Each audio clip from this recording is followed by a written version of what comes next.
নমস্কার বন্ধুরা, শ্রেয়সীর রান্নাঘরে আপনাদের স্বাগত জানাই।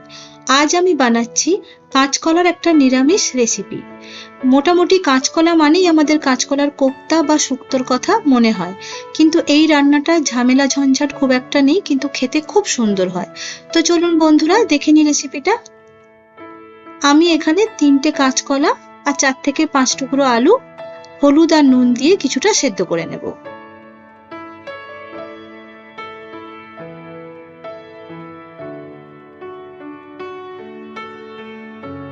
একদম নরম করে সেদ্ধ করব না, একটু হালকা শক্ত থাকবে, সেই রকম সময় আমি নামিয়ে নেব।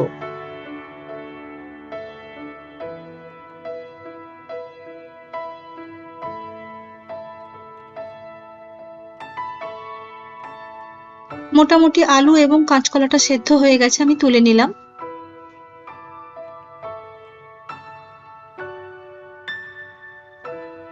এবারে আমি কড়াইতে 4 থেকে 5 চামচ তেল নিলাম। আপনারা চাইলে সর্ষের তেলেও রান্নাটা করতে পারেন। আমি 2টো চেরা কাঁচা লঙ্কা দিলাম আর সামান্য গরম মশলা দিয়ে দিলাম। একটু নেড়ে চেড়ে সামান্য আমি হলুদ গুঁড়ো দেবো, কারণ যেহেতু আমি আদা বাটা দেবো, আদা বাটা দিলে খুব ঠিকরে ওঠে, তাই আমি সামান্য হলুদ দিলাম। কিন্তু হলুদ দেওয়ার সাথে সাথেই আদা বাটাটা দিয়ে দেবো, তা না হলে হলুদটা পুড়ে যাবে। আমি এখানে 1 চামচ আদা বাটা দিলাম। গ্যাসের ফ্লেমটা একদম কম করে দেবো, তা না হলে আদাগুলো একটু ডালা ডালা মতন হয়ে যায়।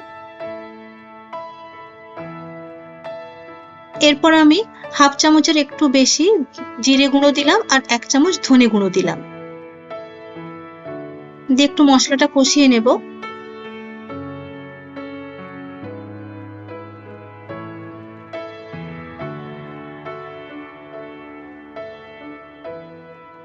এরপর আমি হাফ চামচ হলুদ গুঁড়ো আর 1 চামচ কাশ্মীরি মির্চ দিলাম। আপনারা চাইলে এখানে একটু ঝাল লঙ্কার গুঁড়ো দিতে পারেন। দিয়ে মশলাটা ভালো করে কষিয়ে নিলাম।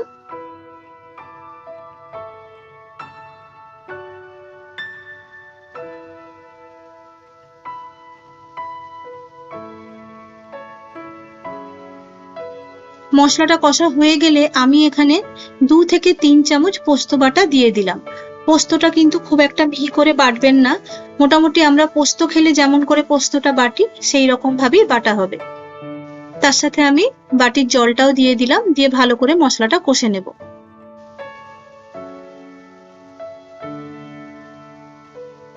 দেখুন, খুব বেশি মশলা একেবারেই নেই, কিন্তু খেতে খুব ভালো হয় রান্নাটা।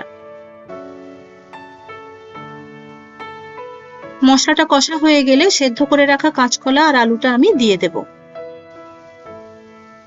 দিয়ে আরো কিছুক্ষণ আমি কষে নেব। কারণ রান্না যত ভালো কষা হবে, যত বেশিক্ষণ ধরে কষা হবে, রান্নার টেস্ট তত ভালো হয়।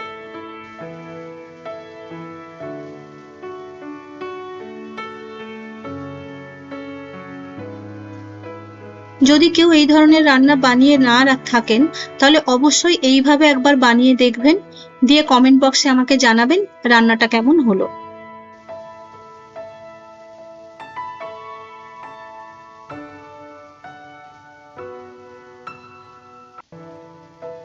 মোটামুটি মশলা কষা হয়ে গেছে, আমি এবারে পরিমাণ মতো জল দিয়ে দিলাম।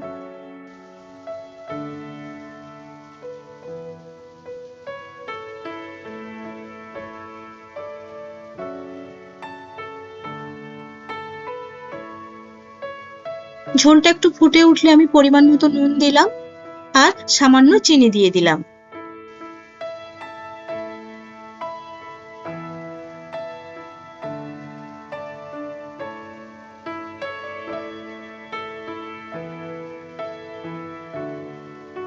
এরপর আমি এখানে 1 চামচ গরম মশলা গুঁড়ো দিয়ে দিলাম।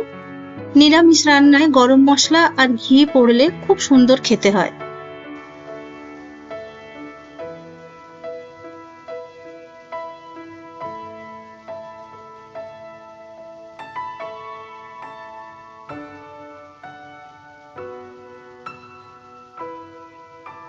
এভাবে ঝোলটা একটু ঘন হয়ে এলেই ওপর থেকে একটু ঘি ছড়িয়েই পরিবেশন করব।